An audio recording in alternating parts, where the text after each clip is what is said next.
নিয়ে আমরা আগামীতে সব ধরনের অপরাধের, সব ধরনের অত্যাচার নিপীড়নের বিরুদ্ধে অবস্থান নেব এবং যার যার ভোট সে ভোট দিবে, নির্বিঘ্নে ভোট দিবে। এরকম একটি উৎসব মুখর পরিবেশ সৃষ্টি হবে বলে আমরা আশাবাদ ব্যক্ত করছি।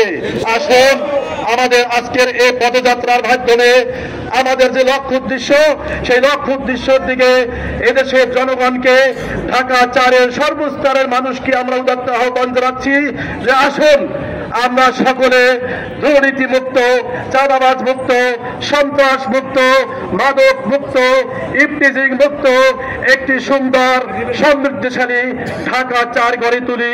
যেই ঢাকা 4 হবে বসবাসের জন্য উপযোগী একটি জায়গা, যেই ঢাকা 4 হবে নিরাপদ একটি জায়গা, যেই ঢাকা 4 হবে সকলে মিলে সুখী সমৃদ্ধশালী সম্প্রীতির একটি ঢাকা।